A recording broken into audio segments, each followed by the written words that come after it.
देखिए, आज बात करेंगे continuous random variable and probability density function. आपको याद होगा इसके पहले आपने मास फंक्शन पढ़ा था, है ना। यहाँ पर डेंसिटी फंक्शन आता है। रैंडम वेरिएबल आप जानते हैं क्या होता है, ठीक है। डिस्क्रीट रैंडम वेरिएबल आपने पढ़ा है। डिस्क्रीट में क्या होता है कि जो वैल्यूज़ होती हैं वो रैंडम होती हैं।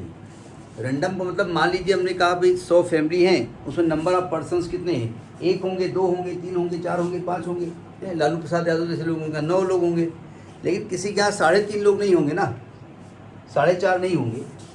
तो इस प्रकार के जो वेरिएबल होते हैं उन्हें हम कहते थे डिस्क्रीट रैंडम वेरिएबल, ठीक है।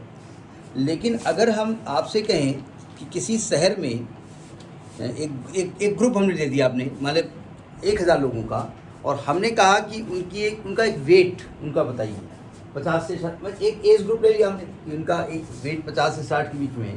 तो आपको 50 से 60 में 50 भी मिल जाएगा, 50.1 मिल जाएगा, 50.2 मिल जाएगा, मतलब हर वैल्यू मिल सकती है। तो बात ही प्रोबेबिलिटी की हो रही है। तो इस प्रकार के वेरिएबल को हम कहते हैं कंटिन्यूअस रैंडम वेरिएबल। तो लैंग्वेज सुनना कि कंटिन्यूअस क्या होता है, ठीक है। मैं इसकी डेफिनेशन लिख देता हूँ। डेफिनेशन जो इसकी होगी कंटिन्यूअस की कि अ रैंडम वेरिएबल, आर भी लिखते चलेगा, which can take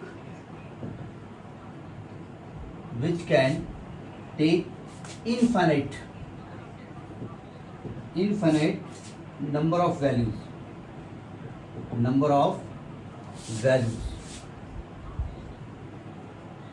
in an interval का मतलब, अब मान लीजिए आपने 1000 लोगों का ग्रुप लिया, अब कह रहे हो भैया उसमें 1 kg का तो कोई था नहीं, तो एक इंटरवल होगा ना कि इस kg से इस kg के बीच में। अब 1 kg के लिए आपको कोई न्यू बॉर्न बेबी लेना पड़ेगा। अब ले रहे हो 25 साल का आदमी, तो कहाँ से मिलेगा, तो एक इंटरवल में होगा, ठीक है। मैंने 50 से 60 का इंटरवल लिया आपने, 50 से 55 का इंटरवल लिया आपने। तो इस वेट में जो भी ग्रुप आपका है उसका वेट 50, 51, 51.2, 50.5, बहुत सारी वैल्यू हो सकती है, ठीक है। तो इज नोन एज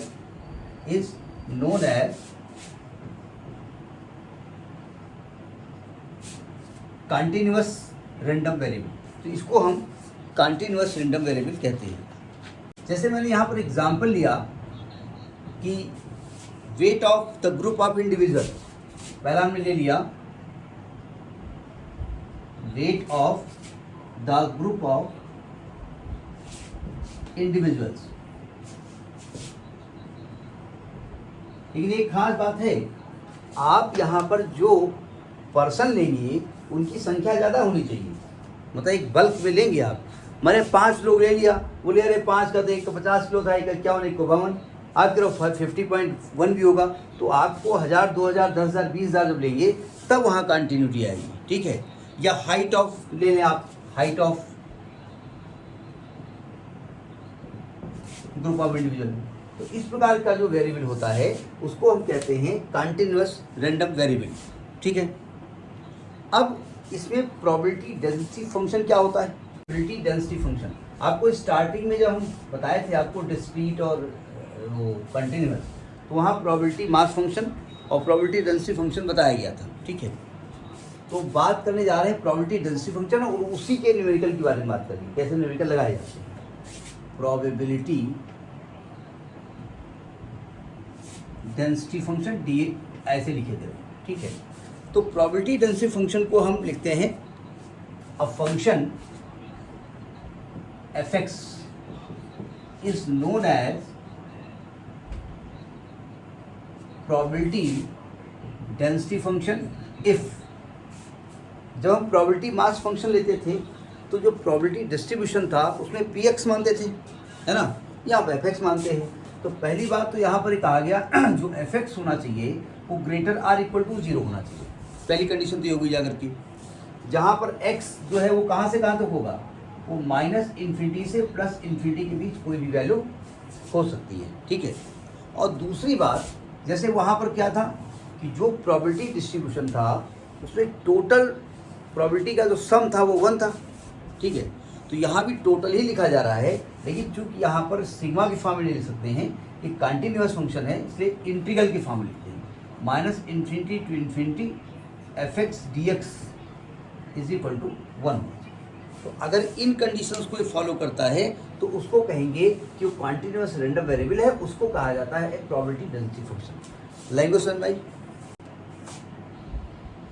नोट करिए।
पहले नोट करिए, फिर बात करें।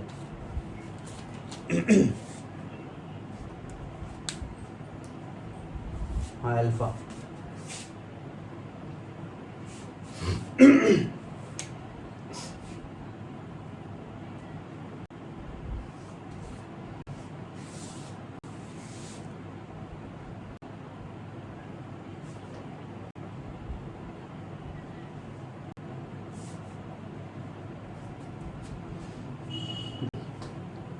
एक एग्जाम्पल है कि कहता है कि if x is a continuous random variable, ये पूरा लिख लीजिएगा आप अपनी जानकारी के लिए, with the following probability distribution function.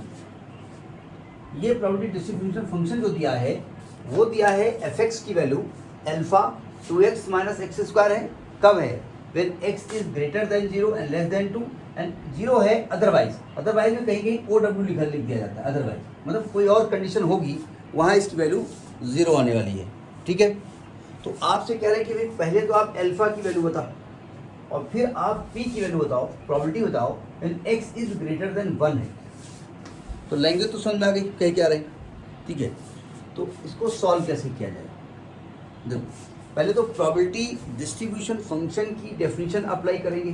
तो आप कहेंगे भाई देखिए, by definition of probability distribution function क्या बताया गया है इसकी वैल्यू। तो आपने पढ़ा है integral minus infinity to infinity f x d x की वैल्यू 1 है। एक लफड़ा यहाँ पर है, भाई एफ एक्स को हम रखें क्या, क्योंकि भैया आपकी लिमिट तो माइनस इन्फिनिटी से प्लस इन्फिनिटी है और यहाँ पर लिमिट 0 से 2 है। तो आपको लिमिट को ब्रेक करना पड़ेगा। देखो, माइनस इन्फिनिटी से 0, 0 से 2 और 2 से इन्फिनिटी, इसको 3 भागों में ब्रेक किया जा सकता है ना। आपने इंटर में पढ़ा है कि अगर लिमिट a से b है और आप a और b के बीच में कोई c इंट्रोड्यूस कर दें तो आप इसको a टू c और प्लस c टू b ले सकते हैं, मालूम है ना आपको। या और भी एक इंट्रोड्यूस करते हैं d, तो a to b, b to c, c to d सब लिख सकते हैं, है ना। तो एक काम मैं करता हूँ इसमें, ये जो आपका इंटीग्रल है ये माइनस इन्फिनिटी से 0 एफ एक्स डी एक्स लिख देता हूँ प्लस इंटीग्रल 0 से 2 एफ एक्स डी एक्स लिख देता हूँ plus 2 to infinity f x d x लिख देता हूँ और इसकी वैल्यू 1 लिखा जा सकता है। ये डेफिनेट इंटीग्रल की एक प्रॉपर्टी हमने पढ़ी है ना। अब देखो ध्यान से, 0 से 2 के बीच में तो फंक्शन की वैल्यू ये है और अदरवाइज जो भी और कंडीशंस हैं उनकी वैल्यू 0 है। तो क्या मैं कहूँगा कि माइनस इन्फिनिटी से 0 की वैल्यू 0 है और 2 के इन्फिनिटी 0 है। यानी इसको केवल क्या लिखा जा सकता है, इसको लिख सकते हैं 0 to 2 f x d x is equal to 1। अब अगर हम वैल्यू एफ एक्स की रख दें तो आएगा 0 से 2 एफ एक्स की वैल्यू क्या है, alpha 2x minus x square. भाई देखिए 0, ये तो मालूम है हमने लिमिट क्यों ब्रेक की, क्योंकि मेरी वैल्यू माइनस इन्फिनिटी से प्लस इन्फिनिटी है और बीच में 0 है और 2 है, क्योंकि आपका जो रेंज है, जो फंक्शन डिफाइन है वो 0 से 2 के बीच में है। तो मैंने माइनस इन्फिनिटी से 0, 0 से 2 और 2 से इन्फिनिटी 3 भागों ब्रेक कर दिया। और आपसे कह रहा है कि 0 से 2 के बीच में ये फंक्शन है। अच्छा एक बात और ध्यान रखिएगा, सावधान, चूंकि यहाँ पर लिमिट इन्फिनिटी तक जा रही है, ठीक है, तो आप यहाँ पर ग्रेटर आर इक्वल टू लगाएं या केवल ग्रेटर लगाएं, कोई फर्क नहीं पड़ता, वैल्यू सेम आने वाली है, नहीं समझे। क्योंकि ग्रेटर देन 0 का मतलब 0.00000001 बहुत नेग्लिजिबल वैल्यू है, ठीक है, मतलब हल्का से ज़्यादा है, तो लिमिटिंग के केस में 0 लिया जा सकता है, समझ में नहीं है। तो यहाँ पर greater or equal to less or equal to ना भी लिखा हो तो चलेगा। तो ये ब्रेक समझ में आ गया। अब आपसे कह रहा है कि ये 0 से 2 के बीच में फंक्शन की वैल्यू ये है alpha 2x minus x square, लेकिन अदरवाइज और सभी केसेस में 0 है। तो यानी कि माइनस इन्फिनिटी से 0 ये भी 0 होगा और 2 से इन्फिनिटी ये भी 0 होगा। अब पकड़ में आई बात, केवल आपको 0 से 2 के केस में रखना है। तो अगर मैं इसको इंटीग्रेट करूं, ऊपर वैल्यू कहीं पर हमको देना पड़ेगा, ये रब कर देंगे वाला, ये लाइन, ये वाली लाइन, केवल ये लाइन, केवल ये लाइन। तो अगर मैं इसको इंटीग्रेट करूंगा तो अल्फा तो बाहर हो जाएगा, इसका इंटीग्रेशन आएगा 2x square by 2 minus x cube by 3 limit 0 से 2 इज इक्वल टू 1। 2 कट गया अल्फा। अब लिमिट रखना आपको आता है, जब 2 रखोगे तो 2 दूनी 4 माइनस 2 दूनी 4 दूनी 8/3 इज इक्वल टू 1। तो जब यहाँ पर आप कैलकुलेट करोगे तो ये आ जाएगा अल्फा 4 तियाँ 12, 12 माइनस 8 4/3 इज इक्वल टू 1। तो अल्फा की वैल्यू आ गई 3/4। पहला केस समझ में आ गया आपको। अब सेकेंड केस वो आपसे कह रहा है कि आपको प्रोबेबिलिटी निकालनी है when x is greater then 1। Greater than 1 यानी कहाँ से कहाँ तक? ग्रेटर देन 1 मतलब भाई देखिए आपको प्रोबेबिलिटी निकालनी है, तो यानी कि p निकालना है जब x इज ग्रेटर देन 1 है, ठीक है। और इसकी वैल्यू जो निकलती है वो इंटीग्रल fx dx से निकलती है, क्यों भाई? और लिमिट क्या रखी जाएगी? लिमिट वैसे तो माइनस इन्फिनिटी से इन्फिनिटी होती है, लेकिन आपकी वैल्यू 1 से स्टार्ट हुई है, तो क्या 1 से इन्फिनिटी ले सकते हैं? अब 1 से इन्फिनिटी में एक दिक्कत आपको आ रही है, 1 से इन्फिनिटी के बीच में आपका फंक्शन डिफाइंड ही नहीं है, मतलब दिया नहीं गया है। तो अब क्या करेंगे हम? 1 से 2 ले लें, 1 से 2 ले लें, 1 से 2 इसके बीच में आ जाएगा? नहीं आ जाएगा।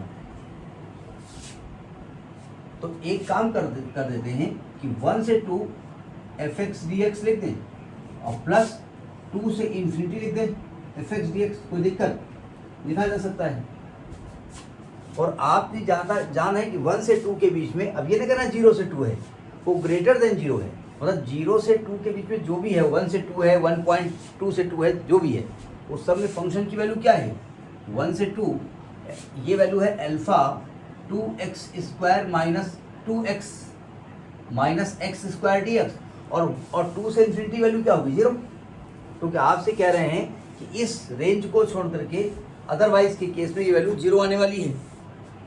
तो जब इसको हम सॉल्व करेंगे तो वैल्यू निकालो इसकी उठा करके। अब आप ये ना कहना कि भैया ये इसकी वैल्यू तो 1 होती है, माइनस इन्फिनिटी से प्लस इन्फिनिटी 1 होती है, ठीक है। इसकी वैल्यू 1 नहीं होती है, इसकी वैल्यू आपको निकालनी पड़ेगी।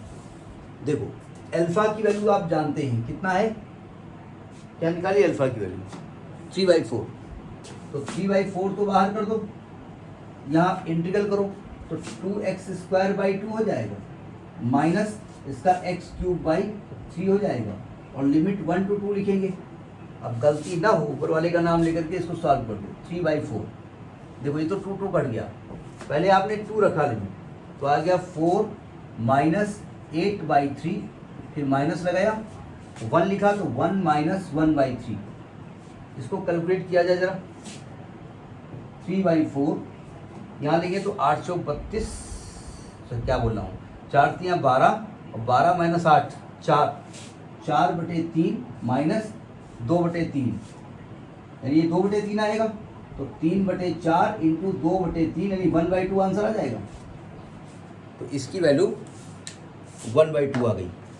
ठीक है, देखिए ये कह रहा है a random variable x has a density function, ये दिया fx is equal to kx square and x is greater than -3 and less than 3 and 0 otherwise, मतलब किसी और के केस में 0 है। तो पहले तो कह रहे हैं k की वैल्यू निकालिए, फिर p की वैल्यू निकालिए when x is greater or equal to 1 less or equal to 2, और p की वैल्यू निकालिए when x is less or equal to 2। तो लैंग्वेज समझ में आ गई क्वेश्चन क्या कह रहा है। तो सोल्यूशन निकालने के लिए पहले तो आप करेंगे कि भाई प्रोबेबिलिटी डेंसिटी फंक्शन डेफिनेशन, क्या डेफिनेशन कहती है, डेफिनेशन कहती है कि -∞ से +∞ fx dx की वैल्यू 1 होती है। एक्चुअली ये वही वाला आपका sigma px is equal to वही लिखा हुआ है, ठीक है। अब सिग्मा px में जो x की वैल्यू थी 1 2 3 4 थी, यहाँ पर चूंकि -∞ से +∞ कुछ भी हो सकती है, इसलिए सिग्मा की जगह इंटीग्रल का यूज किया गया, बस है, कोई और दम नहीं। अब एक प्रॉब्लम आ रही है कि आपका जो फंक्शन है वो -3 से 3 के बीच में है, तो आपको -∞ से +∞ को 3 भागों में ब्रेक करना पड़ेगा। -∞ से -3, -3 से +3 और +3 से ∞। समझ में बात आई? यानी कि आपको एक काम करना पड़ेगा, -∞ से -3 fx dx लिखना पड़ेगा, प्लस -3 से 3 fx dx लिखना पड़ेगा, और प्लस 3 से ∞ fx dx लिखना पड़ेगा, इसकी वैल्यू बनेगी। अच्छा, आप जानते हैं कि इस इंटरवल के अलावा दोनों इंटरवल में फंक्शन की वैल्यू 0 है। तो आपसे पहले कह रहा है कि भाई -3 से 3 के बीच में kx स्क्वायर है, अदरवाइज ये सब 0 है। हमने बताया था अदरवाइज को ज़्यादातर OW लिखा जाता है, ठीक है।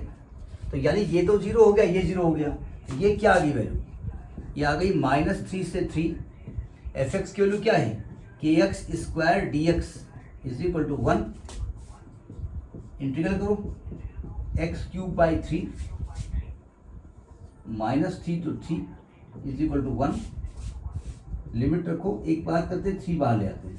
जब आप 3 रखोगे, 3 रखो ना तो 27 आएगा, माइनस और -27 आएगा तो +27 हो जाएगा, इज इक्वल टू 1। तो k की वैल्यू आ जाएगी 3/27 × 54, 3 से कटेगा ये ना, कितना आएगा, 3 कम 3 है 1320, 1/18 आएगा। तो k की वैल्यू क्या आ गई, 1/18। समझ में बात नहीं आई? अब देखिए, आपको p की वैल्यू निकालनी है when x is greater or equal to 1 less or equal to 2। क्या मैं कह सकता हूं कि 1 और 2 के बीच में वो यही वाला रेंज है? भाई 1 और 2 के बीच में यही, इसी में तो आने वाला है, क्योंकि -3 से 3 के बीच में 1 भी आएगा, 2 भी आएगा। तो इसका मतलब हम डायरेक्ट इसको चाहें तो 1 to 2 fx dx लिख दें, कोई दिक्कत।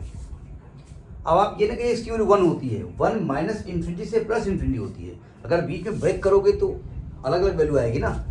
तो जब यहाँ निकालेंगे आप तो 1 से 2 और fx की वैल्यू क्या लिखेंगे, kx स्क्वायर dx।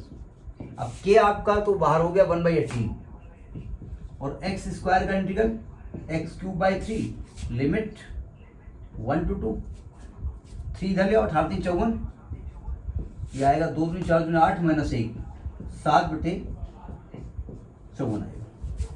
तो ये आपका सेकंड पार्ट का आंसर हो गया। अब आपसे कह रहा है p निकालिए when x is less r equal to 2। हमने एक बात बताई है कि जब आपकी ये कंटिन्यूअस रैंडम वेरिएबल है तो आप लेस देन 2 लिखिए या इक्वल टू भी लिखिए, उससे कोई फर्क नहीं पड़ता। लेस देन 2 मतलब कितना लेस, क्या आप कहेंगे? क्या मैं कह सकता हूँ ये -∞, इसका मतलब ये लिखा हुआ है कि -∞ से 2 fx dx, यही कहना ना आपसे। भाई 2 से लेस मतलब -∞ तक, तो आपकी लिमिट -∞ से 2 आएगी ना। लेकिन -∞ से 2 के बीच में तो आपकी जो है लिमिट डिफाइंड नहीं है। तो एक काम करते हैं, 2 से -∞ के बीच में -3 रहा होगा और यहाँ बाद 3 रहा होगा। तो एक काम करते हैं, -∞ से -3 और -3 से 2 ब्रेक कर सकते हैं ना। भाई 3 तो लिख नहीं सकते क्योंकि हम तो 2 तक ही ले जाना है, तो इसको हम लिख देंगे -∞ से -3 fx dx प्लस -3 से 2 fx dx। ये तो वैल्यू 0 है, आपसे कह रहा है भाई अदरवाइज सब 0 है, तो आपकी वैल्यू क्या आने वाली है -3 से 2, और fx का मान क्या है kx² dx, और k की वैल्यू आप कितना निकाल चुके हैं, बार बार भूल जाते हैं, 1/18, 1/18, और x² का इंटीग्रल आएगा x³/3, लिमिट है -3 से 2।